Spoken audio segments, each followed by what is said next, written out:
Assalamualaikum warahmatullahi wabarakatuh. Pada kesempatan kali ini, kami kelompok 5 akan mempresentasikan bab 4 tentang pengangkutan darat melalui jalan umum. Nah, yang pertama ada saya sendiri, Vianiati Kafedanti, NIM 2019-216, dan Wisnu Yoga 2019-222. Yang pertama,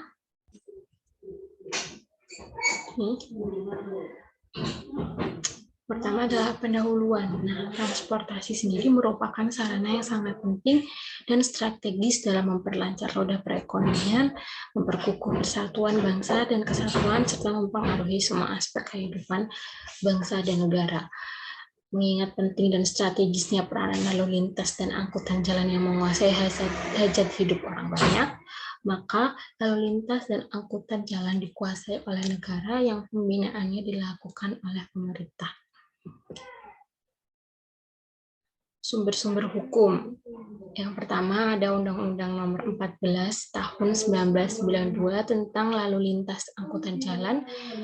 Undang-undang ini menggantikan Undang-Undang Nomor 13 Tahun 1965 tentang lalu lintas dan angkutan jalan raya. Yang kedua, Undang-Undang Nomor 13 Tahun 1980 tentang jalan. Yang ketiga, peraturan pelaksanaan dari UU Nomor 3 Tahun 1965 tetap berlaku sepanjang tidak bertentangan dengan atau belum diganti dengan baru berdasarkan UU Nomor 14 Tahun 1992 Pasal 72. Yang keempat, secara umum KUHD khususnya ketentuan pasal 90 sampai 98. Selanjutnya ada UU yang terbaru yaitu Undang-Undang Nomor 22 Tahun 2009 tentang Lalu Lintas dan Angkutan Jalan. Undang-undang ini adalah kelanjutan dari Undang-Undang Nomor 14 Tahun 1992. Undang-undang ini berlaku untuk membina dan menyelenggarakan lalu lintas dan angkutan jalan yang aman, selamat, tertib, dan lancar melalui kegiatan gerak pindah kendaraan, orang, dan atau barang di jalan. Kegiatan yang menggunakan sarana prasarana dan fasilitas pendukung lalu lintas dan angkutan jalan. Kegiatan yang berkaitan dengan registrasi dan identifikasi kendaraan bermotor dan pengemudi, pendidikan berlalu lintas, manajemen dan rekayasa lalu lintas, serta penegakan hukum lalu lintas dan angkutan jalan. Pada paragraf kelima, pada penjelasan UU Nomor 22 Tahun 2009 menyebutkan penajaman formulasi mengenai asas dan tujuan dalam undang-undang ini selain untuk menciptakan lalu lintas dan angkutan jalan yang aman, selamat, tertib, lancar, dan terpadu dengan moda angkutan lain, juga mempunyai tujuan untuk mendorong perekonomian nasional, mewujudkan kesejahteraan rakyat, persatuan dan kesatuan bangsa, serta mampu menjunjung tinggi martabat bangsa. Yang kedua ada Peraturan Pemerintah Nomor 74 Tahun 2014 tentang Angkutan Jalan. PP 74 Tahun 2014 tentang Angkutan Jalan merupakan aturan turunan dari Undang-Undang Nomor 22 Tahun 2009 tentang Lalu Lintas dan Angkutan Jalan. Dalam Undang-Undang Nomor 22 Tahun 2009 tentang Lalu Lintas dan Angkutan Jalan telah diatur ketentuan mengenai angkutan orang dan barang dengan kendaraan bermotor di jalan yang memerlukan peraturan pelaksanaannya. Penyelenggaraan angkutan orang dan barang dengan kendaraan bermotor di jalan pada dasarnya bertujuan untuk memenuhi standar pelayanan minimal yang meliputi unsur keamanan, keselamatan, kenyamanan, keterjangkauan, kesetaraan, dan keteraturan di jalan. Peraturan pemerintah ini mengatur mengenai kewajiban pemerintah menyediakan kebutuhan angkutan umum yang selamat, aman, nyaman, dan terjangkau bagi masyarakat. Di dalam peraturan pemerintah ini juga diatur mengenai kewajiban, baik dari perusahaan angkutan umum, termasuk kewajiban untuk menyediakan fasilitas pelayanan kepada penyandang cacat, manusia usia lanjut, anak-anak, wanita hamil, dan orang sakit, serta sanksi administratif bagi perusahaan angkutan yang tidak melaksanakan kewajibannya. Yang selanjutnya, UU Nomor 11 Tahun 2020 tentang Cipta Kerja. UU Cipta Kerja merevisi Undang-Undang Nomor 22 Tahun 2009 tentang LLAJ. UU Cipta Kerja ini merampingkan sejumlah perizinan, termasuk di bisnis transportasi. Dalam UU ini, sepanjang perusahaan angkutan umum sudah mengantongi izin berusaha, maka tidak perlu turunan perizinan yang berlipat. Dalam UU 22 tahun 2009 tentang angkutan umum dan lalu lintas jalan, diatur soal perizinan angkutan. Setiap perusahaan angkutan umum wajib mengantongi izin menyelenggarakan angkutan orang dan trayek di luar trayek atau barang. Setelah mengantongi perizinan angkutan, maka perusahaan masih harus mengurus yang pertama, dokumen kontrak, seleksi atau lelang, pasal 174 UU LLAJ. Yang kedua, izin trayek diperbarui setiap waktu tertentu dan diperpanjang, pasal 175 UU LLAJ. Yang ketiga, izin trayek terdiri dari angkutan orang, antar kota atau negara atau kabupaten atau provinsi, pasal 176 UU LLAJ. Sebelum ke asas dan tujuan pengangkutan melalui jalan umum, ada beberapa pengertian dalam UU Angkutan Jalan Umum. Seperti contohnya dalam Undang-Undang Nomor 13 Tahun 1990 tentang jalan, ditetapkan pengertian jalan adalah suatu prasarana perhubungan darat dalam bentuk apapun, meliputi segala bagian jalan termasuk bangunan pelengkap dan perlengkapannya yang diperuntukkan bagi lalu lintas yang selanjutnya ditetapkan pula pengertian jalan umum dan jalan khusus. Nah, asas dan tujuan pengangkutan melalui jalan umum. Dalam ketentuan pasal 2 yang dimaksud dengan asas manfaat, asas usaha bersama dan kekeluargaan, asas adil dan merata, asas keseimbangan, asas kepentingan umum, asas keterpaduan, asas kesadaran hukum, asas percaya pada diri sendiri. Transportasi jalan diselenggarakan bertujuan untuk mewujudkan lalu lintas dan angkutan dengan jalan selamat, aman, cepat, lancar, tertib dan teratur, nyaman dan efisien, mampu memadukan moda transportasi lainnya, menjangkau seluruh pelosok wilayah daratan untuk menunjang pemerataan pertumbuhan dan stabilitas sebagai pendorong, penggerak, dan penunjang pembangunan nasional dengan biaya yang terjangkau oleh daya beli masyarakat. Selanjutnya, pembinaan penyelenggaraan melalui jalan umum. Negara sendiri mempunyai hak penguasaan atas penyelenggaraan lalu lintas dan angkutan jalan yang pembinaannya dilakukan oleh pemerintah. Perwujudan pembinaan tersebut meliputi aspek-aspek pengaturan, pengendalian, dan pengawasan. Aspek pengaturan mencakup perencanaan, perumusan, dan penentuan kebijakan sanaan umum maupun teknik untuk mencapai tujuan sebagaimana dimaksud dalam pasal 3, antara lain berupa persyaratan keselamatan perizinan dan penyelenggaraan lalu lintas dan angkutan jalan. Aspek pengendalian dilakukan baik di bidang pembangunan maupun operasi berupa pengarahan dan bimbingan terhadap penyelenggaraan lalu lintas dan angkutan jalan. Aspek pengawasan adalah pengawasan terhadap penyelenggaraan lalu lintas dan angkutan jalan.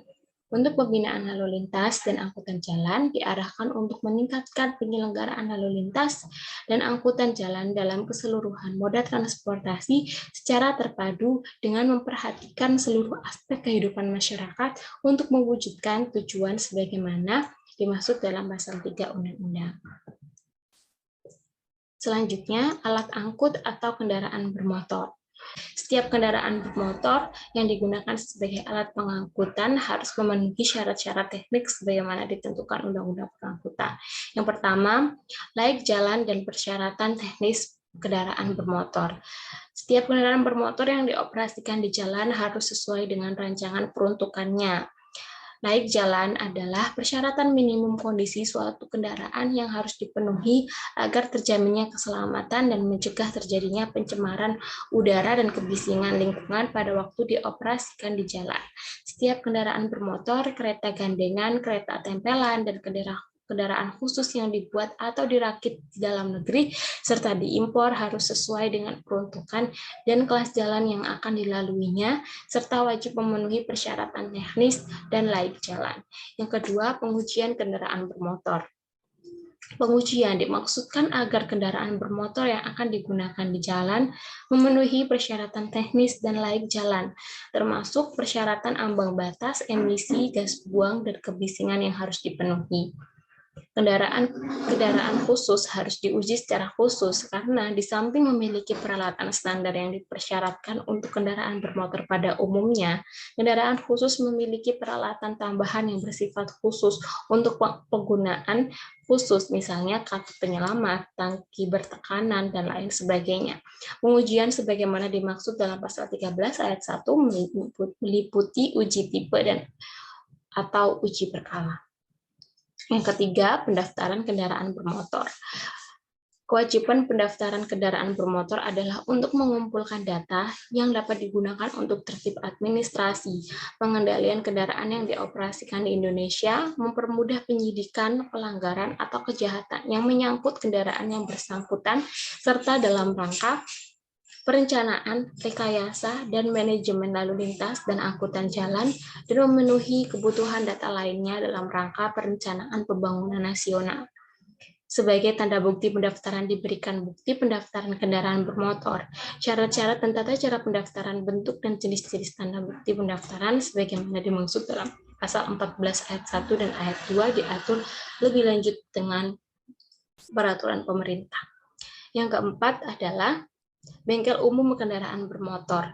Bengkel kendaraan bermotor berfungsi untuk membetulkan, memperbaiki, dan merawat kendaraan bermotor agar tetap memenuhi persyaratan teknis dan layak jalan. Ketentuan mengenai persyaratan dan tata cara penyelenggaraan bengkel umum kendaraan bermotor sebagaimana dimaksud dalam pasal 15 ayat 1 diatur lebih lanjut dengan peraturan pemerintah. Selanjutnya, pemeriksaan kendaraan bermotor di jalan. Untuk keselamatan, keamanan, dan ketertiban lalu lintas dan angkutan jalan, dapat dilakukan pemeriksaan kendaraan bermotor di jalan.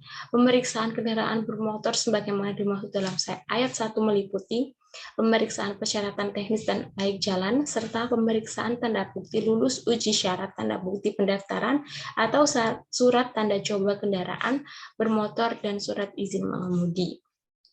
Selanjutnya, persyaratan kendaraan tidak bermotor.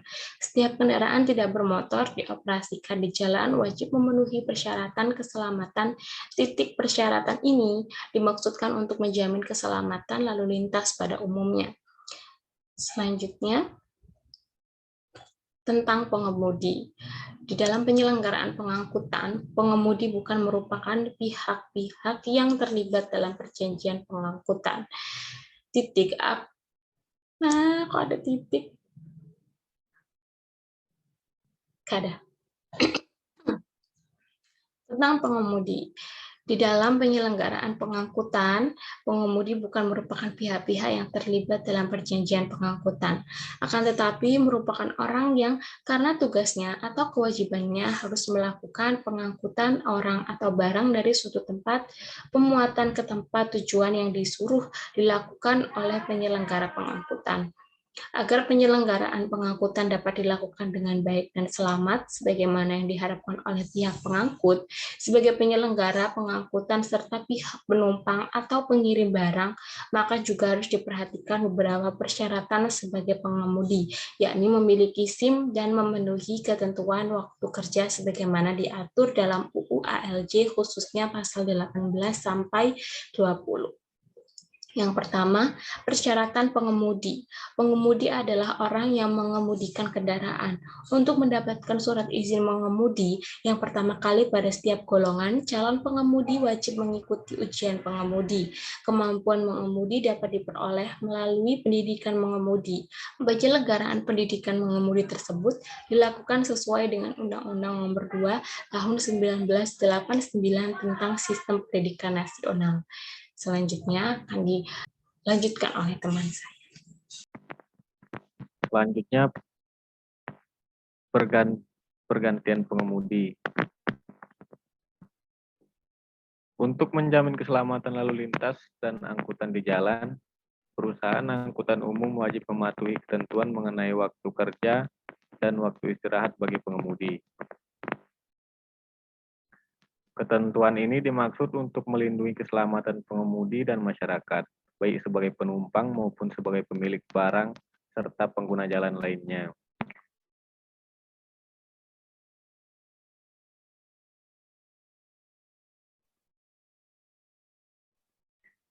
Ketentuan mengenai waktu kerja dan waktu istirahat bagi pengemudi sebagaimana dimaksud dalam pasal 20 ayat 1 diatur lebih lanjut dengan peraturan pemerintah.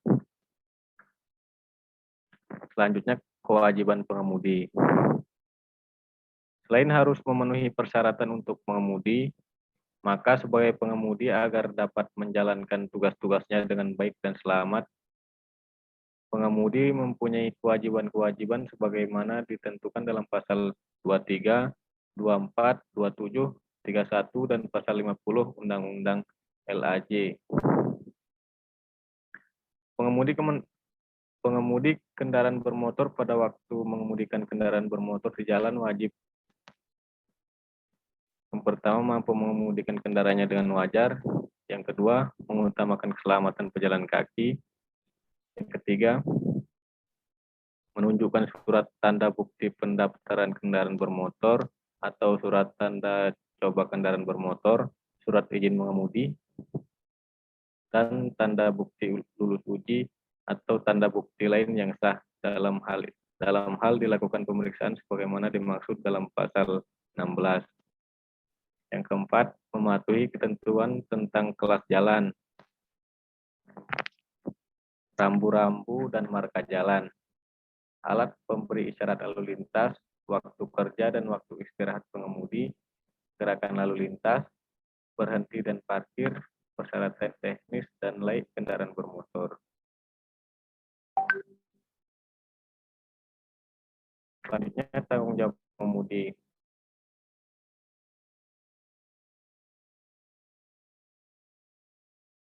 Meninggalkan di jalan terdapat pada pasal 24 ayat 2. Yang kedua, atas kerugian yang diderita oleh penumpang dan atau pemilik barang dan atau pihak ketiga yang ditimbulkan karena kelalaian atau kesalahan pengemudi dalam mengemudikan kendaraan bermotor terdapat pada pasal 28. Dalam hal kecelakaan yang melibatkan lebih dari satu orang pengemudi, maka tanggung jawab terhadap kerugian materi yang ditimbulkan ditanggung secara bersama-sama. Namun pengemudi akan bebas atau terlepas dari tanggung jawab tersebut apabila terdapat hal sebagaimana disebut dalam pasal 29, yakni keadaan memaksa yang tidak dapat dielakkan atau di luar kemampuan.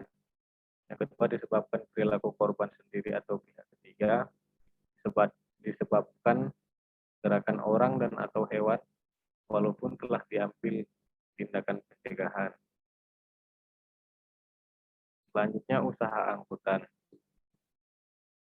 Pertama, angkutan orang dan barang.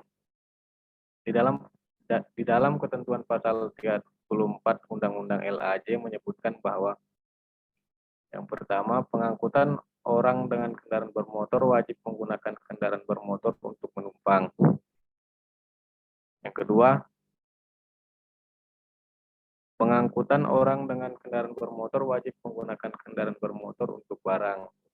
Kendaraan bermotor untuk barang adalah kendaraan bermotor yang peruntukannya guna mengangkut barang. Yang kedua, angkutan orang dengan kendaraan umum. Mengenai angkutan orang dengan kendaraan umum ini sebagaimana diatur dalam pasal 36, 37, dan 38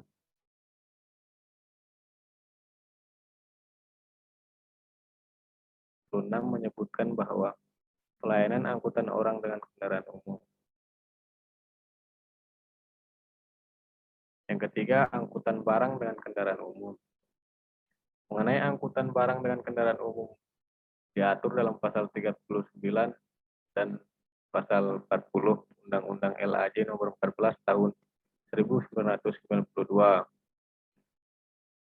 Yakni yang pertama untuk keselamatan, keamanan, ketertiban, dan kelancaran lalu lintas dan angkutan jalan. Dapat ditetapkan jaringan lintas angkutan barang yang dapat dilayani dengan kendaraan bermotor barang tertentu. Pengertian jaringan lintas adalah jaringan pelayanan angkutan barang yang ditetapkan berdasarkan kelas jalan yang sama. Dan yang keempat, tentang pengusahaan. Dalam ketentuan pasal 41 Undang-Undang Lalu Lintas Angkutan Jalan mengatur tentang pengusahaan angkutan sebagai berikut. Yang pertama, usaha angkutan orang dan atau barang dengan kendaraan umum dapat dilakukan oleh Badan Hukum Indonesia atau warga negara Indonesia, termasuk dalam pengertian Badan Hukum Indonesia adalah koperasi. Selanjutnya, izin angkutan.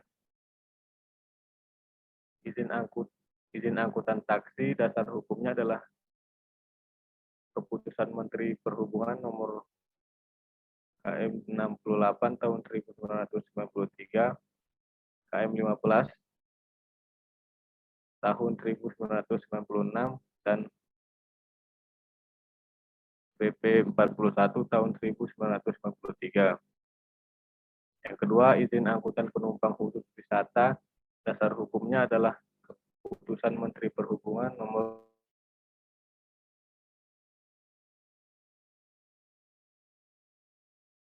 KM 15 tahun 1996 dan PP 41 tahun 1993.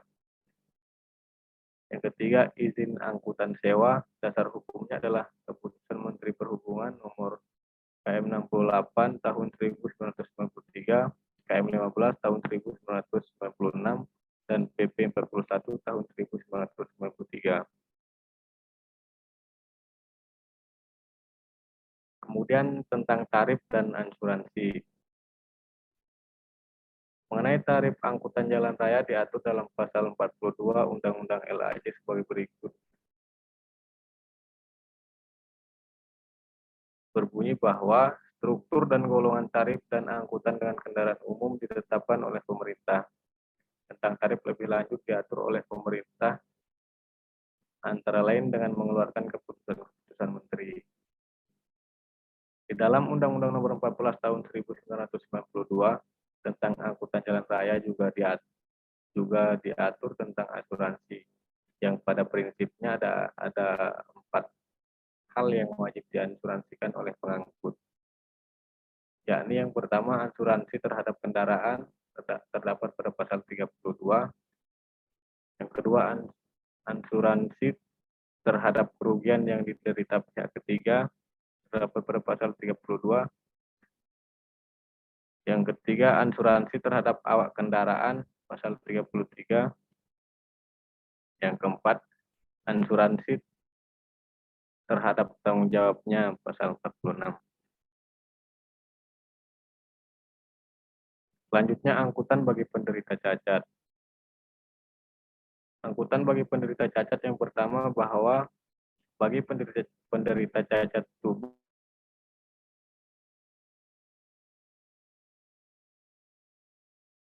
dan jalan.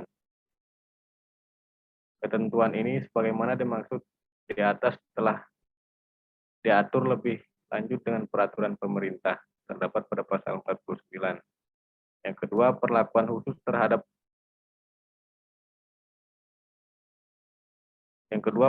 khusus tersebut berupa antara lain penyediaan sarana dan prasarana bagi penderita cacat, persyaratan khusus untuk memperoleh surat izin mengemudi, pengoperasian kendaraan khusus oleh penderita cacat. Selanjutnya, ketentuan pidana.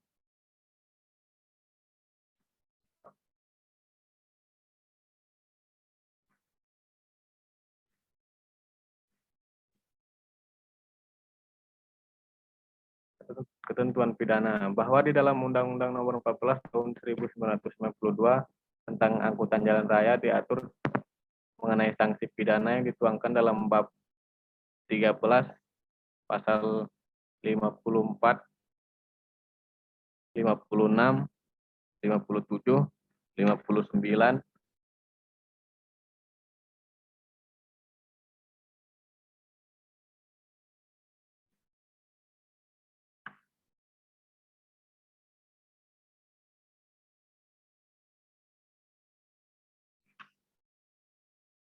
pasal 60, pasal 63, pasal 64, pasal 65, dan pasal 67 sampai pasal 70.